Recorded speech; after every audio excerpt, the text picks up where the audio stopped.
Shrimad Bhagavatam class 318.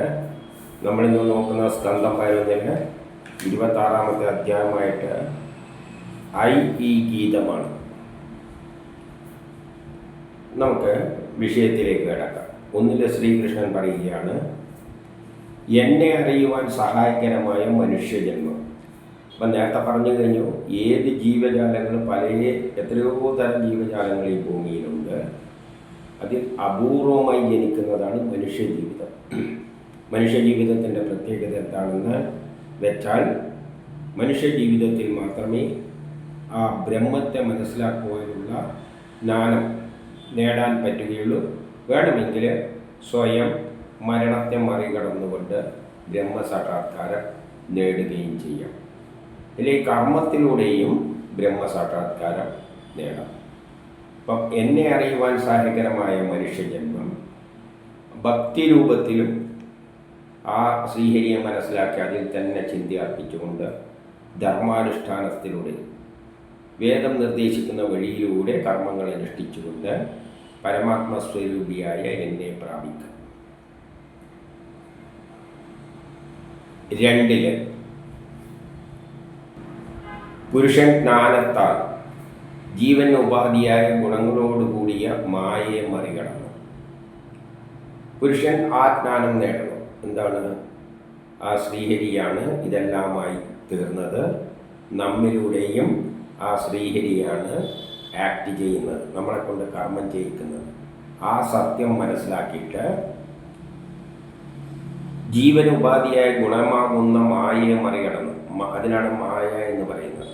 നമ്മൾ ഞാനെന്ന ചിന്ത വെച്ചുകൊണ്ട് ചെയ്യുകയാണ്. യഥാർത്ഥത്തിൽ അത് ശ്രീഹരി തന്നെയാണ് നമ്മളെ കൊണ്ട് ചെയ്യിപ്പിക്കുന്നത്. പക്ഷേ നമ്മളിത് മനസ്സിലാക്കാതെ മായയിൽ അകപ്പെട്ട് നമുക്ക് വേണ്ടി, എനിക്ക് വേണ്ടി എന്ന ചിന്തയിൽ ചെയ്യുകയാണ്. ഈ ജ്ഞാനം നേടിയിട്ട് ഈ മായയെ മറികടന്ന് ഈ അസ്ഥിപരമായ ശരീരത്തിൽ, നമ്മുടെ ശരീരം നിർമ്മിച്ചിരിക്കുന്ന കുറേ അസ്ഥി മാംസം കൊണ്ടാണ്. ആ ശരീരത്തിൽ ഇരുന്നു കൊണ്ട് തന്നെയാണെങ്കിലും അതിൽ നിന്ന് ബന്ധപ്പെടാതിരിക്കാൻ ശ്രമിക്കണം. ആ ശരീരവുമായിട്ടുള്ള ആ ബന്ധത്തെ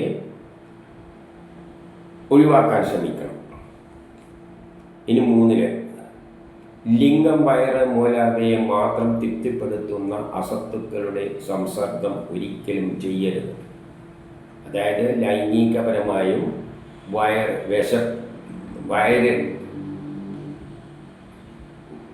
അതായത് തിന്നും കുടിക്കാനും വേണ്ടിയിട്ടും പിന്നെ ലൈംഗികപരമായ കാര്യങ്ങൾക്കും വേണ്ടിയിട്ടും മാത്രം അവയെ തൃപ്തിപ്പെടുത്താൻ, ലൈംഗികപരമായ തൃപ്തിയും തിന്നലും കുടിക്കലും, അതിനെ തൃപ്തിപ്പെടുത്തുന്ന അസത്തുക്കളുടെ സംസർഗം. അങ്ങനെയുള്ള ആൾക്കാരൊരു സംസർഗം പോലും പാടില്ല എന്നാണ് പറയുന്നത്. ലൈംഗികപരമായിട്ടും തിന്നാനും കുടിക്കാനുമായിട്ട് സുഖിച്ച് നടക്കാൻ പോകുന്ന ആൾക്കാരുമായുള്ള സംസർഗം ഒരിക്കലും ചെയ്യരുത്. അവരുമായിട്ട് കൂട്ടുകൂടരുത്. അവരിൽ ഒരാളെയെങ്കിലും അനുകരിക്കുന്നവൻ, അങ്ങനെ തിന്നാനും കുടിക്കാനും ലൈംഗികപരമായ താല്പര്യത്തിന് വേണ്ടി നടക്കുന്നവരിൽ ഒരാളെയെങ്കിലും അനുകരിക്കുന്നവൻ അന്ധനെ അനുകരിക്കുന്ന അന്ധനെ പോലെയാണ്. അന്ധനെ അനുകരിക്കുന്ന അന്ധനെ പോലെ അന്ധതാമീശ്വരം എന്ന നരകത്തിൽ പതിക്കുന്നു എന്ന് പറയുകയാണ്. ഒരു നരകത്തിൻ്റെ പേര് പറഞ്ഞിട്ട് അവിടെ പതിച്ചു പോകും എന്ന് പറയുകയാണ്. ഇനി 4 കീർത്തിമാനായ പുരൂരവസ്. പുരൂരവസിൻ്റെ ഒരു അനുഭവത്തിലൂടെ കാര്യം പറയുകയാണ്. ആ കഥ നമ്മൾ കണ്ടതാണ്. കീർത്തിമാനായ പുരൂരവസ് ഊർവശിയായിട്ടുള്ള അബന്ധം. ആദ്യം വിവാഹം കഴിച്ചിട്ട് അവളിലെ മോഹിച്ചെല്ലാം കഴിഞ്ഞു. പിന്നെ വിരക്തനായിട്ട് അവസാനം വിരക്തി വന്നിട്ട് ഇനി പറയുന്ന ശ്ലോകം പറയുകയാണ്. എന്നിട്ട് അദ്ദേഹം പാടുന്ന ശ്ലോക രൂപത്തിലാണ് ഇനി അദ്ദേഹത്തിൻ്റെ അനുഭവം പറഞ്ഞു തരുന്നത്. പുരൂരവസ് ഊർവശിയിൽ പ്രേമം വന്നു, പിന്നെ അവളെ പിന്നാലെ നടന്നു, പിന്നെ അവള് ഇട്ടെറിഞ്ഞു പോയപ്പോൾ വിരഹം വന്ന് അവസാനം അങ്ങേര് പാടുന്ന പാട്ടാണ് ഈ പാടാൻ പോകുന്നത്. ഇനി 5 തന്നെ ത്യജിച്ച് ഓടിപ്പോകുന്ന ഊർവശിയെ കണ്ടിട്ട് കുറേ കാലം കൂടെ നടന്നിട്ട് അവസാനം ഒരു സമയം ഊർവശി എന്ത് ചെയ്ത് ഇട്ടെറിഞ്ഞിട്ട് പോയി. അപ്പം കലങ്ങിയ മനസ്സുമായി ആ രാജാവ്, ഇദ്ദേഹം ഏറ്റവും വലിയ രാജാവാണ്, അദ്ദേഹമാണ് ഈ ഊർവശിയിൽ വാങ്ങിപ്പോയി കുറേ കാലം അവളെ കൂടെ താമസിക്കും. പിന്നെ അവൾ ഇട്ടെറിഞ്ഞ് പോയപ്പോൾ ആ രാജാവ് ഭ്രാന്തനെ പോലെ, അവൾ ഇട്ടെറിഞ്ഞ് പോയപ്പോൾ പെട്ടെന്ന് അയാളൊരു ഭ്രാന്തനെ പോലെ ഉടുപ്പില്ലാതെ, ഉടുതുണി പോലും ബോധമില്ലാതെ ഉടുപ്പ് പോലും കളഞ്ഞുകൊണ്ട് ദുഷ്ടയായ എൻ്റെ ഭാര്യയെ, അവൾ പോകുമ്പോൾ ദുഷ്ടയായ ഭാര്യയെ നിൽക്കുക എന്ന് പറഞ്ഞുകൊണ്ട് വിലപിച്ചുകൊണ്ട് പിന്നാലെ ഓടി എന്നാണ് അവൻ തന്നെ പറയുന്നത്. എന്നിട്ടോ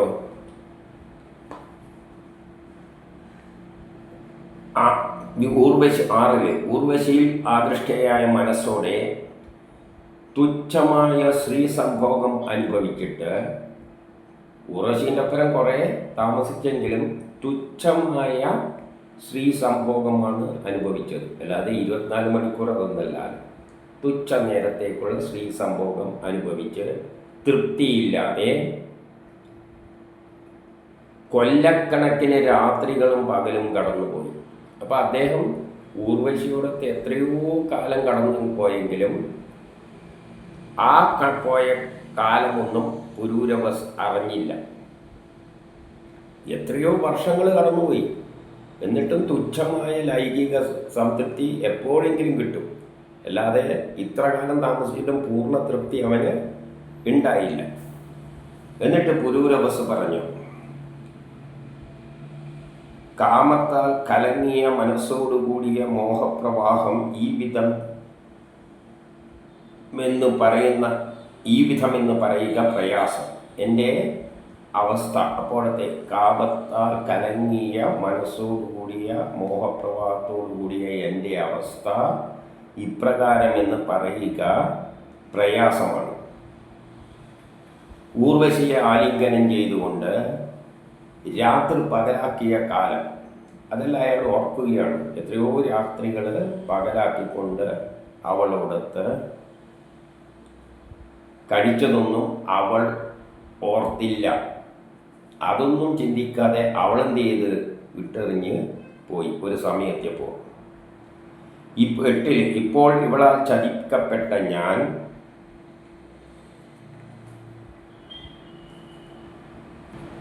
ഇതുവരെ സൂര്യൻ ഉദിച്ചതും അസ്തമിച്ചതും ഒന്നും, അങ്ങനെ എത്ര വർഷങ്ങൾ കഴിഞ്ഞെന്നും ഞാൻ അറിഞ്ഞിരുന്നില്ല. അതൊന്നും അയാൾക്ക്, ദിവസങ്ങൾ പോയെന്നും അയാൾക്ക് ഓർമ്മയില്ല. സൂര്യൻ ഉദിച്ചോ അസ്തമിച്ചോ എന്നല്ല, അവളോട് കൂടി അങ്ങനെ രമിക്കുകയായിരുന്നു.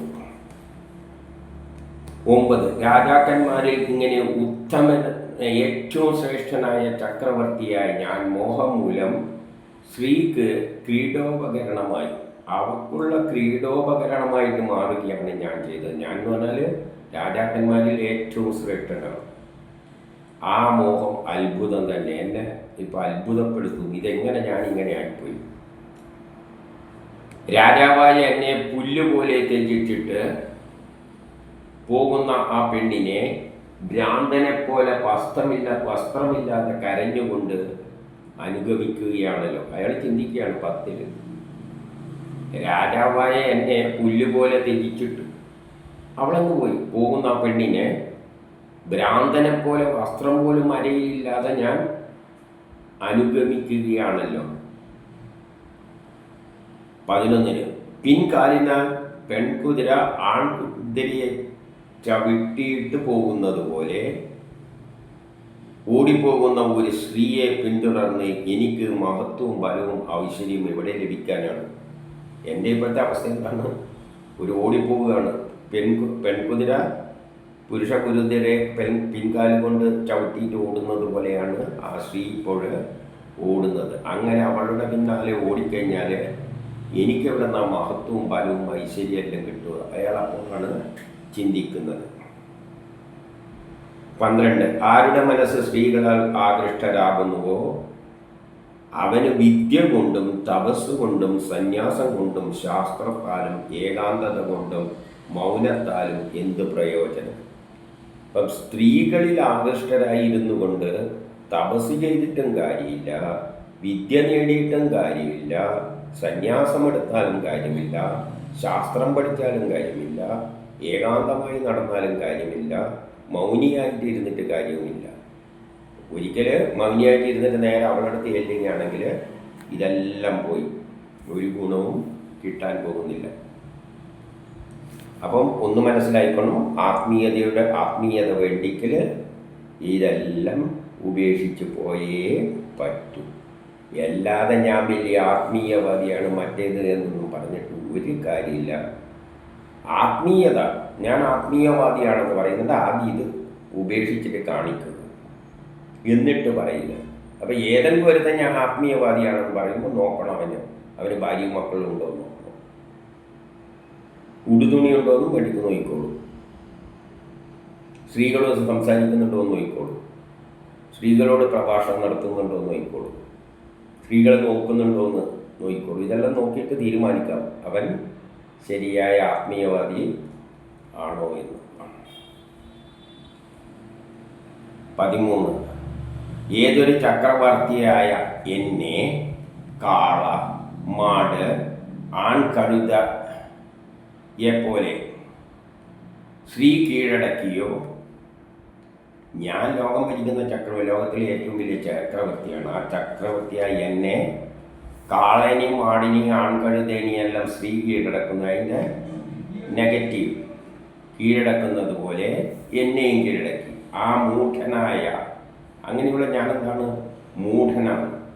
അതേസമയം പണ്ഡിതനാണെന്ന് അഭിമാനിക്കുന്നു. അതേസമയം എന്ത് ചെയ്യുന്നുണ്ട്? ഞാൻ വലിയ പണ്ഡിതനാണെന്ന് അഭിമാനിക്കുകയും ചെയ്യുന്നുണ്ട്. ആ എന്നെ നിന്ദിക്കുക തന്നെ വേണം. ഞാൻ പണ്ഡിതനൊന്നും അല്ല. 15. ഊർവശിയുടെ അധരാസവം എന്ന മദ്യത്തെ കൊല്ലങ്ങളോളം ആസ്വദിച്ചു. അവളുടെ അധരത്തിൻ്റെ ആസവം, അധരാസവം എന്താണെന്ന് അറിയാലോ, എന്ന മദ്യത്തെ കൊല്ലങ്ങളോളം ആസ്വദിച്ച എൻ്റെ മനസ്സിൽ ഉദിച്ചു വരുന്ന കാമം അഗ്നി പോലെ തൃപ്തിപ്പെട്ടില്ല. എത്ര നേരം അധരാസമം കഴിച്ചിട്ട് ആ മദ്യം കഴിച്ചിട്ടും തൃപ്തി വന്നില്ല. ഏതുപോലെ അഗ്നിക്ക് തൃപ്തി വരാം. അഗ്നിയിൽ എത്ര എണ്ണ ഒഴിച്ച് കൊടുത്തു കഴിഞ്ഞാൽ പിന്നെയും അത് ആ അഗ്നിയെ, ആ എടുക്കുന്ന എണ്ണയെ ഉപയോഗിച്ചുകൊണ്ടേ നിൽക്കും, അതിൻ്റെ ദാഹം തീരില്ല.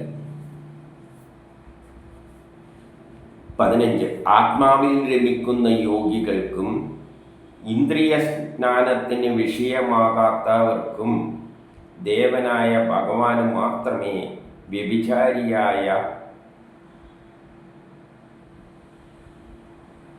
വ്യഭിചാരത്തിനിടയായ ചിത്തത്തെ വിടുവിക്കുവാൻ പറ്റുകയുള്ളൂ. അപ്പോൾ ഇനിയിപ്പം ഈ വ്യഭിചാരത്തിൽ താല്പര്യമുള്ള എൻ്റെ ചിത്തത്തെ വിടുവിക്കുവാൻ ആർക്കേ പറ്റുകയുള്ളൂ? ആത്മാവിൽ രമിക്കുന്ന യോഗികളെ പോലെയുള്ളവർക്ക്. ആത്മാവെന്ന് പറഞ്ഞാൽ ഈശ്വരൻ. അപ്പം ഈശ്വരനിൽ ലഭിക്കുന്ന ഇന്ദ്രിയജ്ഞാനത്തിന് വിഷയമാകാത്ത, അപ്പം ആത്മാവിൽ രമിക്കണം, ഇന്ദ്രിയങ്ങളിൽ താല്പര്യമുണ്ടാകാൻ പാടില്ല. അപ്പം സന്യാസത്തിലേക്ക് പോകണമെങ്കിൽ, ആത്മീയതയിലേക്ക് തിരിക്കണമെങ്കിൽ മനസ്സാത്മാവിൽ കേന്ദ്രീകരിക്കുക, ഇന്ദ്രിയങ്ങളെ മുഴുവൻ ആ ഇന്ദ്രിയങ്ങളുമായിട്ട് ബന്ധപ്പെട്ടിട്ടുള്ള വിഷയങ്ങൾ പാടില്ല. അങ്ങനെ വരുമ്പോൾ ആ സ്ത്രീക്ക് മാത്രമേ നമ്മുടെ ആ വ്യഭിചാരത്തിനടിമയായ ചിത്തത്തെ അതിൽ നിന്ന് വേർപെടുത്താൻ കഴിയുള്ളൂ. അതായത് അദ്ദേഹത്തിൽ ക്രമത്തിൽ വിരക്തി വരികയാണ്. 16. അപ്പോഴവൻ വേറൊന്ന് ചിന്തിക്കുകയാണ്. ഉർവശി വേദവാക്യത്താൽ ബോധിക്കപ്പെട്ടിട്ടും, ഊർവശി തന്നെ എനിക്ക് സത്യം വേദവാക്യങ്ങൾ പറഞ്ഞു തന്നിട്ടുണ്ട്. പോകുമ്പോൾ അവൾ പറഞ്ഞ വേദവാക്യം എന്താണ്? ഏത് സ്ത്രീയും പുരുഷനോട് ഒരു സ്നേഹവുമില്ല, സ്വന്തം കാമത്തിന് വേണ്ടി മക്കളെ പോലെ അവൾ കുരുതിക്ക് കൊടുക്കും, അങ്ങനെയുള്ളവരാണ് സ്ത്രീകൾക്ക് ആരോടും വേറെ പ്രത്യേകിച്ച് സ്നേഹമൊന്നുമില്ല എന്നുള്ള വേദവാക്യന്മാർ അവൾ കുറേ ഉപദേശിച്ചിട്ടുണ്ട്. അങ്ങനെ ജീവിതം നശിപ്പിക്കേണ്ടവരല്ല നീ എന്ന് ഊർവശി തന്നെ പറയുന്നുണ്ട്. സ്ത്രീകൾക്ക് പുരുഷന്മാരോട് അങ്ങനെ പ്രത്യേക സ്നേഹമൊന്നുമില്ല, അവളെ താല്പര്യത്തിന് വേണ്ടിയിട്ട് അവൾ കുഞ്ഞുങ്ങളെപ്പോലും കൊല്ലാൻ തയ്യാറാകുന്നത് അതിൽ നമ്മൾ ന്യൂസിൽ കാണുന്നതുമാണ്. എന്നിട്ടും ഞാൻ അവൾ തന്നെ അത് പറഞ്ഞു തന്നിട്ടും മനോജയം നേടാതെ ദുർബുദ്ധിയോട് കൂടിയ എൻ്റെ മനസ്സിലെ വലിയ മോഹം നശിച്ചില്ല. അവൾ തന്നെ ഉപദേശിച്ചിരുന്നു, എന്നിട്ടും എൻ്റെ മോഹം നശിച്ചില്ല. 17 കയറിനെ പാമ്പായി കാണുന്ന ഒരുവനെ കയർനാൽ എന്ന പോലെ. കയറിനെ പാമ്പായിട്ട് തോന്നിക്കഴിഞ്ഞാൽ കയറ് യഥാർത്ഥത്തിൽ കയറാണ്. ഇവളാൽ അടിമപ്പെട്ട് ജിതേന്ദ്രിയനാകാണ്ടവനായ ഞാൻ തന്നെയാണ് അപരാധി. കയറിനെ പാമ്പായിട്ട് കാണുന്നുണ്ടെങ്കിൽ കുറ്റാർക്കാണ്? നമ്മളെ കുഴപ്പം കൊണ്ടാണ് കയറ് പാമ്പായി തോന്നിയത്. അതുപോലെ ഇവളാൽ അടിമപ്പെട്ടിട്ടുണ്ടെങ്കിൽ ജിതേന്ദ്രനാകേണ്ട ഞാൻ തന്നെയാണ് ഇതിന് ഉത്തരവാദി. ഞാനെന്തിനാ അതിൻ്റെ പിന്നാലെ അവളെ പിന്നാലെ പോയില്ലെങ്കിൽ ഇത് സംഭവിക്കില്ലായിരുന്നു. എല്ലാം കുറ്റാരം തന്നെയാണ്, എൻ്റെ തന്നെയാണ്. ഇതുവരെ അവളെ കുറ്റം പറഞ്ഞുകൊണ്ട് നടന്നത് അവൾ തന്നെ പറഞ്ഞു തന്നിട്ടുണ്ട്. അതുകൊണ്ട് അവളെ കുറ്റപ്പെടുത്തിയൊന്നും വേണ്ട, കുറ്റം എൻ്റേത് തന്നെയാണ്. 18 ചെളിയും ദുർഗന്ധവും മറക്കപ്പെട്ട അശുദ്ധമായി ശരീരം എവിടെയാണ്? അവളുടെ ശരീരം എന്ന് പറഞ്ഞാൽ ചെളിയും ദുർഗന്ധവും എല്ലാം മറക്കപ്പെട്ടിരിക്കുകയാണ്, മൂടപ്പെട്ടിരിക്കുകയാണ്. ഏതുകൊണ്ട്? തോല് കൊണ്ട്. തോലിൻ്റെ അടിയിൽ എന്തുണ്ട്? ചെളിയുണ്ട്, എല്ലാമുണ്ട്. അതുകൊണ്ട് മറക്കപ്പെട്ട ആ ശരീരം എന്തിനാണ്? പുഷ്പങ്ങൾ പോലെ സുഗന്ധപൂരിതമായ ഗുണങ്ങൾ എവിടെ? പുറത്ത് പുഷ്പം പോലെ എന്തല്ലോ തോന്നും, പക്ഷെ അതെല്ലാം എവിടെയാണ്? ഉള്ളിൽ മുഴുവൻ എന്താണ്? ദുർഗന്ധങ്ങളാണ്. എല്ലാം അവിദ്യയുടെ അഭ്യാസം കൊണ്ട് തോന്നുന്നതാണ്. ആ വിദ്യ കൊണ്ട് എന്തെല്ലോ തോന്നും. പുറത്ത് എന്തെല്ലോ ലേപനെല്ലാം വരുത്തേച്ച് സെൻറ്റുമെല്ലാം പൂശിയിട്ട് വരുന്നു, അപ്പം തോന്നും എന്തെല്ലോ ഭയങ്കരമാകുന്നു. അത് അവിദ്യ കൊണ്ടാണ്. യഥാർത്ഥത്തിൽ ആ ശരീരം എന്ന് പറഞ്ഞാൽ കുറേ മലവും മൂത്രമെല്ലാം പൊതിഞ്ഞു വെച്ചിരിക്കുകയാണ് സ്കിന്ന് കൊണ്ട്. ഇത് ഉപനിഷത്തിൽ പറയുന്ന കാര്യങ്ങളാണ്. ഈ സ്ത്രീകളെ പറ്റിയുള്ള ചിന്ത ഒഴിവാക്കാൻ ഉപനിഷത്ത് നിർദ്ദേശിക്കുന്ന വഴിയാണ് ഇങ്ങനെ ചിന്തിക്കണം. എങ്ങനെ ചിന്തിക്കണം? ആ ശരീരം എന്ന് പറയുന്നത് മലവും മൂത്രവും എല്ലാം കൊണ്ട് സ്കിന്ന് കൊണ്ട് മൂടി വെച്ചതാണ്, അല്ലാതെ അതിൽ സൗന്ദര്യമൊന്നുമില്ല. പുറത്ത് ഇങ്ങനെ തോന്നുന്നതാണ്, അത് ഭ്രമമാണ് എന്നങ്ങ് ചിന്തിച്ചു കഴിഞ്ഞാൽ പിന്നെ അതിനോട് താല്പര്യം ഉണ്ടാവില്ല. അപ്പം അങ്ങനെ ഇദ്ദേഹം ചിന്തിക്കുകയാണ്. 19-20 മാതാപിതാക്കൾ സൃഷ്ടിക്കുന്ന ശരീരങ്ങൾ അവർക്ക് സ്വന്തമാണോ? മാതാപിതാക്കൾ സൃഷ്ടിക്കുന്ന കുഞ്ഞുങ്ങൾ അവർക്ക് സ്വന്തമാണോ എന്ന് ചോദിക്കുകയാണ്. കുഞ്ഞുങ്ങളുടെ വഴിക്ക് പോകും. അവരത് പ്രായത്തും ഒരുമാതിരി പഠിപ്പെല്ലാം കഴിയുമ്പോഴേക്ക് പിന്നെ അവർക്ക് അവരെ കുടുംബമാണ്, അച്ഛനും നോക്കലാണ് പണി. അവരുടെ സ്വന്തമാണ്. എന്ത് സ്വന്തം? സുഖം നൽകുന്നതിനാൽ ഭാര്യ സ്വന്തമാണ്. എപ്പോഴെങ്കിലും സുഖം കിട്ടുന്നുണ്ടെന്ന് വെച്ചിട്ട് ഭാര്യ സ്വന്തമാണോ? ഭാര്യ സ്വന്തമൊന്നുമില്ല, ഇതേമാതിരി ഇട്ടെറിഞ്ഞു പോകും. അവർക്ക് തോന്നുമ്പോൾ അവൾ പോകും. അതുകൊണ്ട് അങ്ങനെ സ്വന്തമൊന്നുമല്ല, സ്വന്തമൊന്നും ഇവിടെ ആരുമില്ല.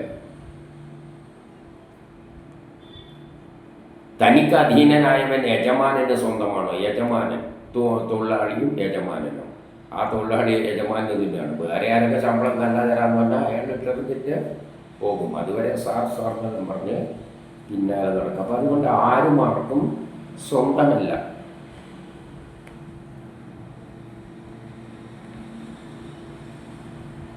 ആഹാരമായി ഭവിക്കുന്ന നായ്ക്കൾക്കും കഴുതകൾക്കും സ്വന്തമാണോ? ആഹാരമായി ഭവിക്കുന്ന നമ്മുടെ ശരീരം തന്നെ അവസാനം പല പട്ടികളും പൂച്ചകളും എല്ലാം കടിച്ചു തിന്നു. അത് അവരുടെ സ്വന്തമൊന്നുമല്ല. അവർക്ക് കിട്ടിയാൽ ആരെയായാലും കെട്ടി തിന്നു, അത്രേ ഉള്ളൂ. പാപപുണ്യങ്ങൾ അനുഭവിക്കുന്ന ആത്മാവിന് ശരീരം സ്വന്തമാണ്. ഈ ശരീരത്തെ ആത്മാവാണ്. ഞാനെന്ന ചിന്തയാണ് പാപപുണ്യങ്ങൾ അനുഭവിക്കുന്നത്. അതേ എനിക്ക് ഈ ശരീരം സ്വന്തമാണോ എന്ന് ചോദിച്ചു കഴിഞ്ഞാൽ, ജനിക്കുമ്പോൾ കിട്ടിയ ഒരു ശരീരമാണ്, മരിക്കുമ്പോൾ ഇതെടുത്ത് കളയേണ്ടി വരും. അപ്പോൾ ആത്മാവാണ് സ്ഥായിയായിട്ട് നിൽക്കുന്നത്. ഇടക്കിടക്ക് ഓരോ ശരീരം കിട്ടും. ചിലപ്പോൾ പട്ടീൻ്റെ കിട്ടും, ചിലപ്പോൾ പൂച്ചേൻ്റെ കിട്ടും. അതൊന്നും അതിൻ്റെ സ്വന്തമല്ല. ഈ ശരീരമൊന്നും എൻ്റേതല്ല. തൽക്കാലം ഒരു ഉടുപ്പുമാരി എടുത്തിട്ടും മരിക്കുന്ന സമയത്ത് എടുത്ത് കളഞ്ഞിട്ടല്ലേ പോകാൻ പറ്റുമോ? അപ്പോൾ എൻ്റെ സ്വന്തമൊന്നുമല്ല.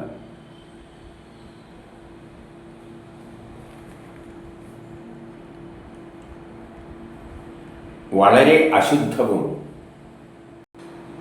കൃമിയോ അമേദ്യമോ ചാരമോ ആവുന്ന, ഭാവിയിലാകുന്ന ഈ ശരീരം തന്നെ ഉള്ളു മുഴുവൻ മലമൂത്രമോ എല്ലാം അതിൻ്റെ കിടക്കുന്ന ഈ ശരീരമാണ്.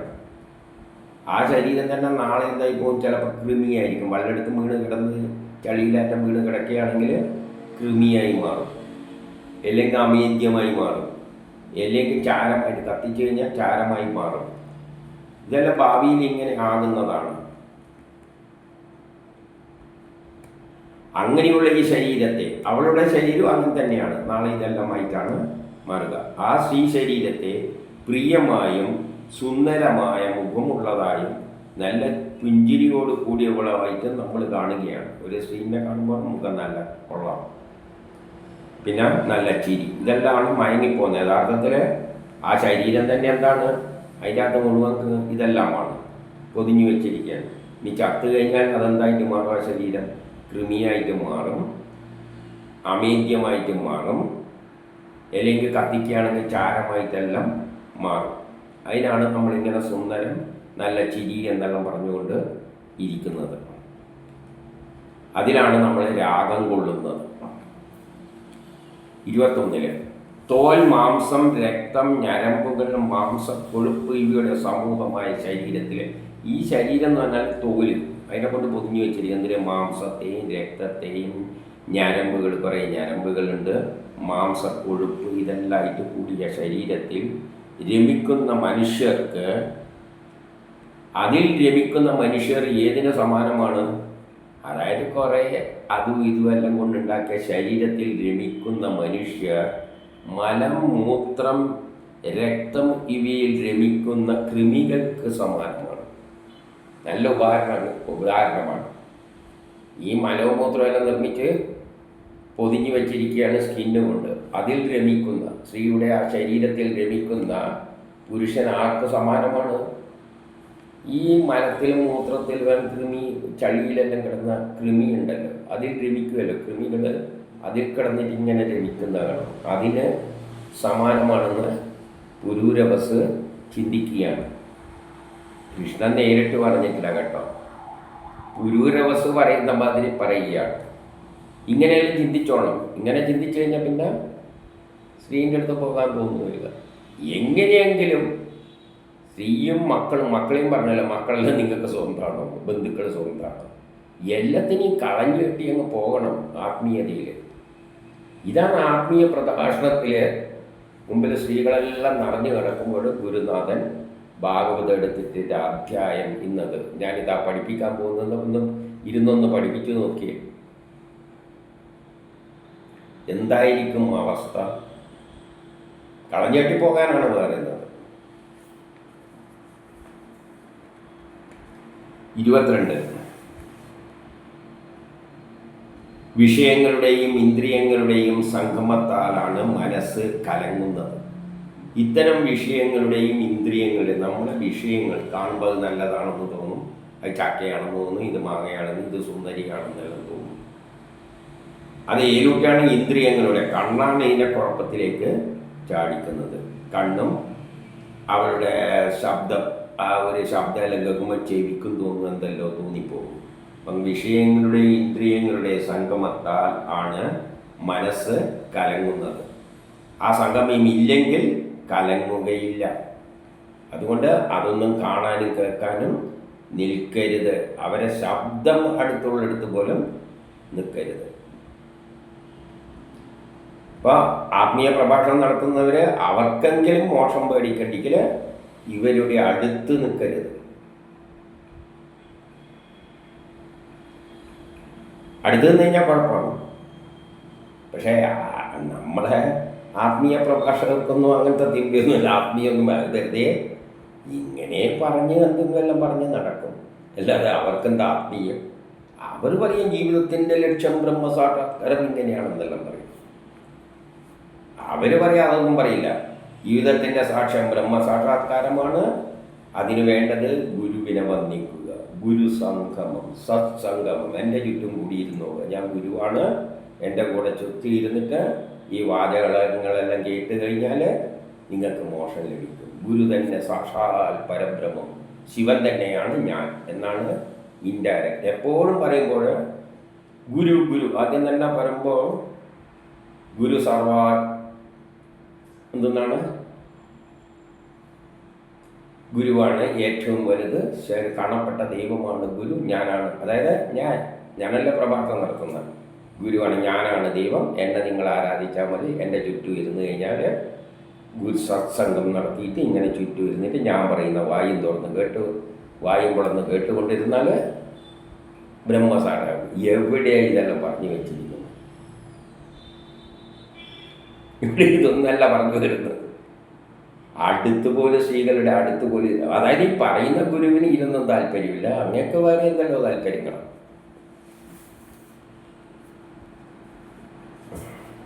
അതുകൊണ്ട് കണ്ണുമൂക്കൊന്നും കാണുന്ന അടുത്തൊന്നും ഇരുന്നേക്കരുത്. ആയതിനാൽ വിവേകിയായവർ, അപ്പം വിവേകിയായവർ, വിവേകമില്ലാത്തവർക്ക് ആടി ഇരുന്നിട്ട് എന്തും പറയും. വിവേകികളായവർ സ്ത്രീയിലും സ്ത്രീകൾക്ക് അധീനമായവരിലും, ആരെങ്കിലും സ്ത്രീകളുടെ പിന്നാലെ നടക്കുന്നുണ്ടെങ്കിൽ അവരിലും ഒരിക്കലും സമാഗമം പാടില്ല. സ്ത്രീകളോടും ചുറ്റും വരുത്തിയിട്ടൊന്നും വേണ്ട, സ്ത്രീകളോട് കൂടി നടക്കുന്നവരോടും കൂടി പോകരുത്. കാരണം അവരെന്താ കാര്യം പറയാം, അവിടെ ഒരു പെണ്ണുണ്ട് കണ്ട, ഇന്നത്തെ മറ്റേത് ഇതെന്നെല്ലാം പറഞ്ഞിട്ടാണ് നടക്കുക. അതുകൊണ്ട് അവരെടുത്തും പോകരുത്, സ്ത്രീകളുടെ പിന്നാലെ പോകുന്നവരെടുത്തും കൂടിയും പോകരുത്. ആത്മീയ പ്രഭാഷണത്തിലാണ് പറയുന്നത്. ആശ്രമത്തിലൊന്നും സ്ത്രീകളെ കയറ്റാൻ പാടില്ല.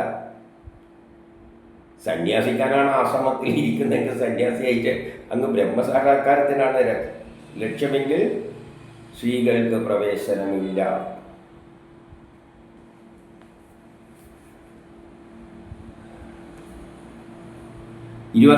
മുമ്പ് കാണാത്തതും കേൾക്കാതുമായ പദാർത്ഥങ്ങളിൽ നിന്ന് മനസ്സ് ക്ഷോഭം ഉണ്ടാകാറില്ല. കാണാതെ കേൾക്കാതെ ഒരു വസ്തുവിനെ പറ്റി നമുക്കെന്തുണ്ടാവില്ല, ക്ഷോഭമുണ്ടാകും. മനസ്സ് ഇളകില്ല. ഒരു മാങ്ങ കാണുമ്പോഴാണ് നമുക്കെന്താകുന്നത്, അയ്യോ നല്ലൊരു മാങ്ങ, അല്ലേ നല്ലൊരു പൂ, ഒന്ന് പോയിട്ട് പൊട്ടിച്ച് കളയാൻ തോന്നുന്നു. കണ്ടിട്ടില്ലെങ്കിൽ ഒരു കുഴപ്പമില്ല. ഇന്ദ്രിയങ്ങളുടെ വിഷയങ്ങളിൽ നിന്നും പ്രവൃത്തി പിന്തിരിഞ്ഞാൽ മനസ്സ് സ്ഥിരമായി നിൽക്കും. അതുകൊണ്ട് കാണുമ്പോഴാണ് കുഴപ്പമുണ്ടാകുന്നത്, കേൾക്കുമ്പോഴാണ് കുഴപ്പമുണ്ടാകുന്നത്. അതുകൊണ്ട് ഇത്തരം വിഷയങ്ങളിലൊന്നും മനസ്സ് ഇന്ദ്രിയങ്ങൾ ചെന്നുപെടാൻ പാടില്ല. അതായത് കാണാനും ഇത്തരം കാര്യങ്ങളൊന്നും, പ്രത്യേകിച്ച് സ്ത്രീകളെ കാണാനും കേൾക്കാനും ഒന്നും പാടില്ല. സ്ത്രീകളുടെ വിഷയങ്ങളൊന്നും കേട്ടുകൂടാ. അതുകൊണ്ടാണ് സ്ത്രീകളോട് കൂടുന്ന പുരുഷന്മാരോടുകൂടി ഒരു ബന്ധവും പാടില്ല. അപ്പോൾ മനസ്സ് സ്ഥിരമായി നിൽക്കും. കാണുമ്പോൾ കേൾക്കുമ്പോഴാണ് കുഴപ്പം.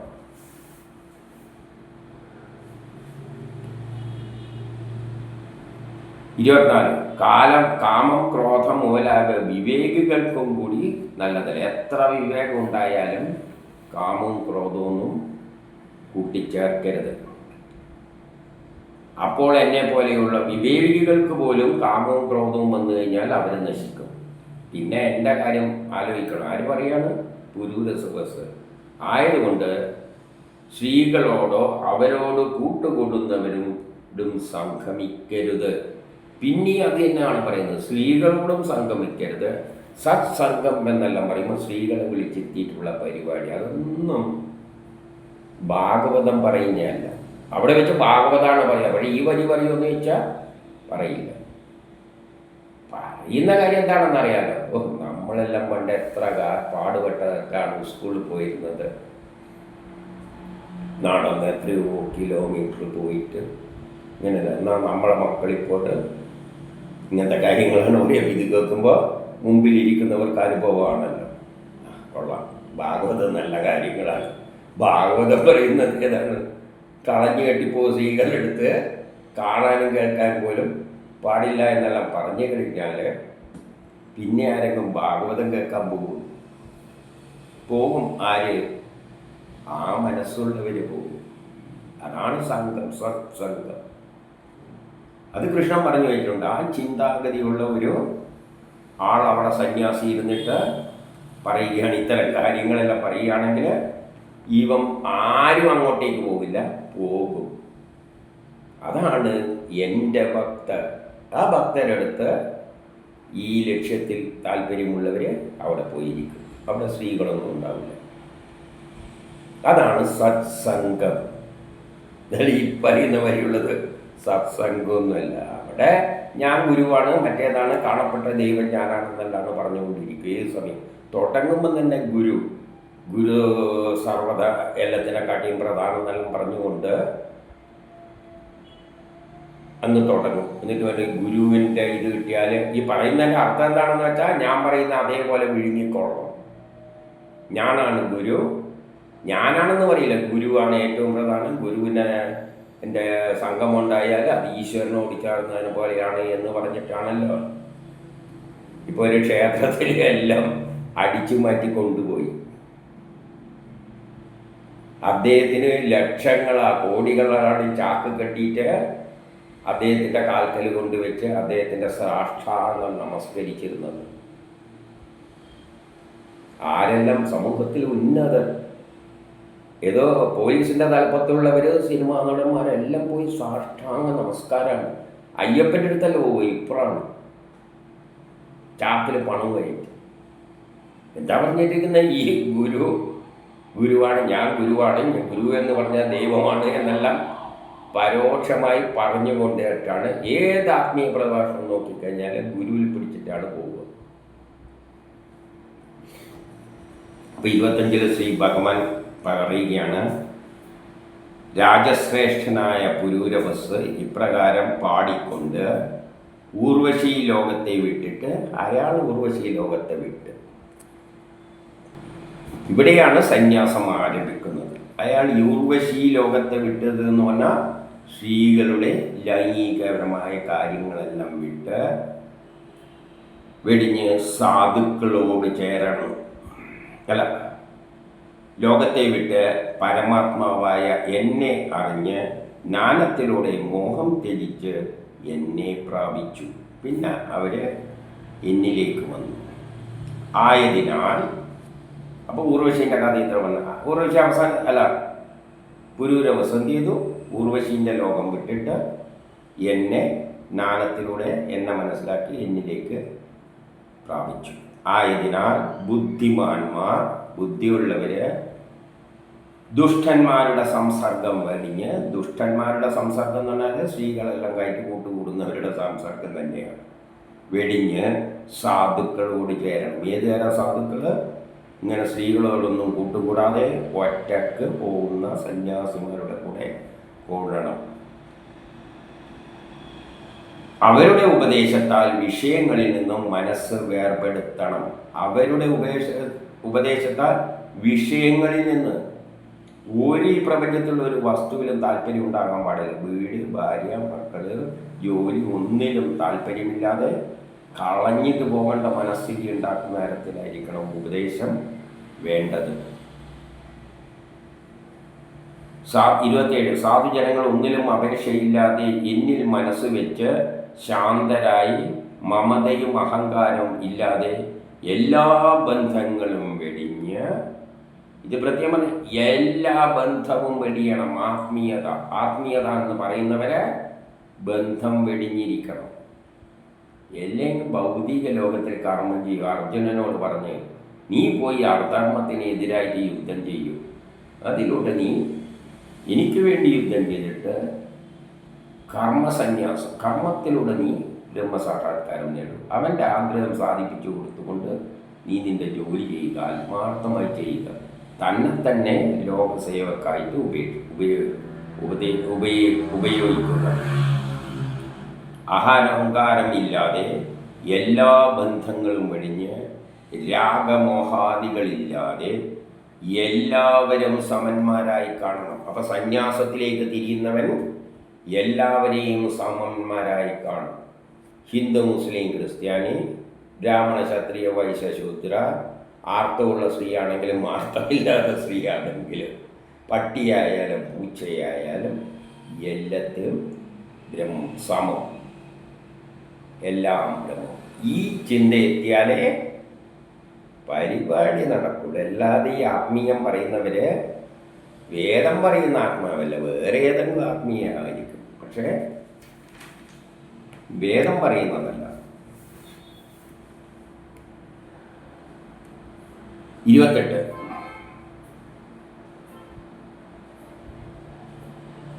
മഹാഭാഗ്യവാന്മാരിൽ എൻ്റെ കഥകൾ എപ്പോഴും സംഭവിക്കാം. മഹാഭാഗ്യവാന്മാരായ ആൾക്കാർക്ക് എൻ്റെ ഈ കഥ എപ്പോഴെങ്കിലും ഉൾക്കൊള്ളാൻ പറ്റും.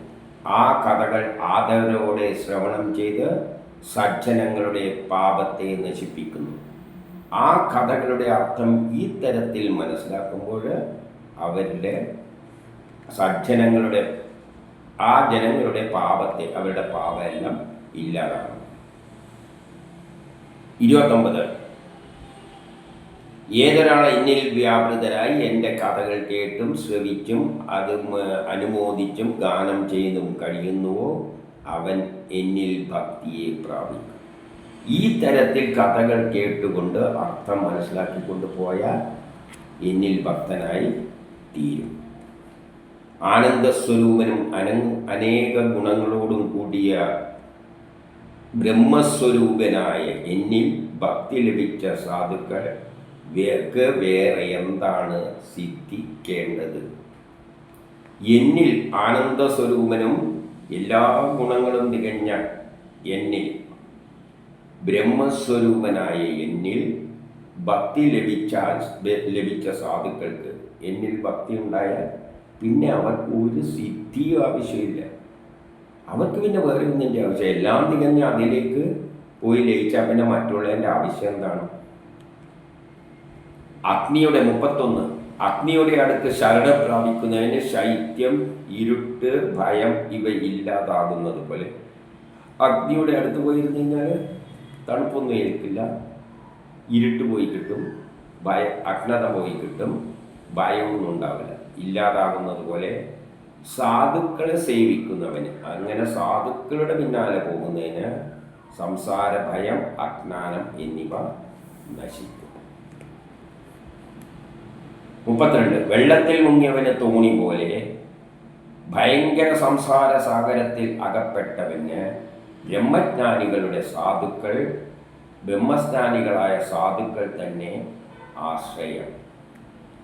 അപ്പം കടലിൽപ്പെട്ടവന് തോണി എന്ന കണക്കെ സംസാര സാഗരത്തിൽ ഈ ജീവിതത്തിൽ നഷ്ടം തിരിയുന്നവർക്ക് ഇത്തരം സന്യാസികളുമായിട്ട് കൂടിച്ചേരുക, എല്ലാം ഉപേക്ഷിച്ചവർ.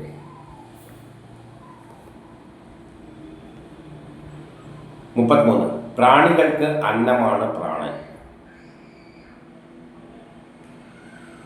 ആത്മന്മാർക്ക് ഞാൻ തന്നെ ശരണം. മനുഷ്യർക്ക് മരണാനന്തരം ധർമ്മം തന്നെ ധനം. മനുഷ്യർക്ക് മരിച്ചു കഴിഞ്ഞാൽ പണമൊന്നുമല്ല അവരെ ധനം അവിടെ എത്തുമ്പോൾ മരിച്ചു കഴിഞ്ഞാൽ ഏതാണ് ധനം? അവൻ ചെയ്ത ധർമ്മങ്ങളാണ് ധനം, അല്ലാതെ മറ്റേ പണമല്ല. അതുപോലെ സംസാരത്തിൽ പേടിക്കുന്നവർക്ക് സാധുജനങ്ങൾ തന്നെ ആശ്രയം. ഈ ജീവിതത്തിൽ കഷ്ടപ്പെടുന്നവർക്ക് സാധുക്കൾ ആശ്രയമാണ്.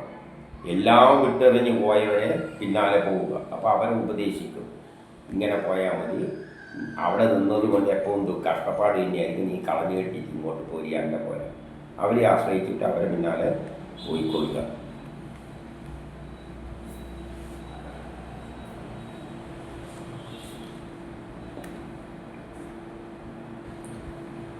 സാധുക്കൾ എന്താണ് ചെയ്യുന്നത്? നിർഗുണ സദ്ഗുണ ജ്ഞാനമാകുന്ന നേത്രങ്ങൾ നൽകുന്നു. ജ്ഞാനമാകുന്ന സത്തുക്കൾ അവരെ പിന്നാലെ പോകുമ്പോൾ അവർ ജ്ഞാനമാകുന്ന നേത്രങ്ങൾ നൽകുന്നു. ഈ നേത്രങ്ങളൊന്നും വേണ്ട, അതിന് പകരം ജ്ഞാനമാകുന്ന നേത്രങ്ങൾ നൽകും. എന്താണ് പറഞ്ഞു തരുക? കുടുംബജീവിതത്തിൽ ഞാനും കുറേ കഷ്ടപ്പെട്ടതാണ്, ഒരു വഴിയും അതിനൊരു പരിഹാരമില്ല, ഒറ്റൊന്നേ ഉള്ളൂ, കളഞ്ഞു കെട്ടിയിട്ട് എല്ലാത്തിനെയും കളഞ്ഞു കെട്ടിയിട്ട് ഇങ്ങോട്ട് പോവുക എന്ന ജ്ഞാനം, അതാണ് ശരിയായ നേത്രം. അല്ലാതെ കണ്ണിൻ്റെ ഒന്നും ആവശ്യമില്ല. കണ്ണിൻ്റെ പിന്നാലെ പോയി കഴിഞ്ഞാൽ ഇങ്ങനെ ഭ്രമിച്ചിട്ട് പലതിൻ്റെ പിന്നാലെയും അകപ്പെട്ടു പോകും. ഉദിച്ചുവരുന്ന സൂര്യനെ പോലെയുള്ള നേത്രമാണ് നൽകുന്നത്. പുതിയൊരാശയമാണ് നമുക്ക് നൽകുക. ജ്ഞാനമാകുന്ന നേത്രം. സാധുക്കൾ തന്നെ ദേവനും ബന്ധുവും ആത്മാവും. അങ്ങനെയുള്ള സാധുക്കളാണ് ദേവതയും അദ്ദേഹം തന്നെ, ബന്ധുവും അദ്ദേഹം തന്നെ, ആത്മാവും അങ്ങേര് തന്നെ. ആ സാധു തന്നെയാണ് ഞാൻ.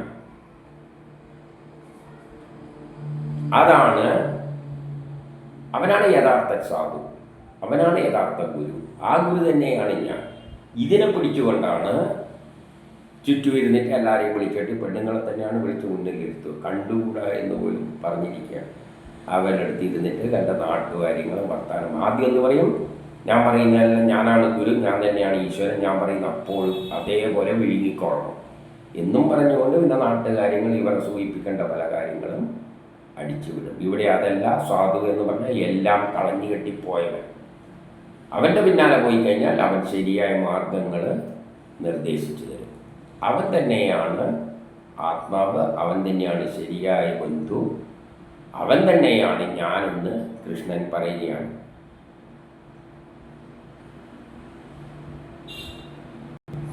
അങ്ങനെ പുരുഷ വസന്തി എന്ന് 35 പറയുകയാണ്. ഊർവശയെ കാണണമെന്ന് ഊർവശിയുടെ പിന്നാലെയാണ് ഓടിയത്. ഊർവശനെ കാണുന്നതിലുള്ള ആഗ്രഹമെല്ലാം നശിച്ച് അദ്ദേഹത്തിന് ഇനി ഊർവശിനെയൊന്നും കണ്ട ആവശ്യമില്ല. വിരക്തനായി ആത്മസ്വരൂപത്തിൽ ലയിക്കുന്നവനായി ആത്മാവിൽ തന്നെ ലയിച്ചുകൊണ്ട് മനസ്സെ മുഴുവൻ ആത്മാവിൽ ചിന്തിച്ചുകൊണ്ട് ഭൂമിയിൽ ചുറ്റിത്തിരിഞ്ഞു എന്ന് പറയുകയാണ്. പിന്നെ ഒറ്റക്ക് ഭൂമിയിൽ അങ്ങനെ ചുറ്റി തിരിഞ്ഞു.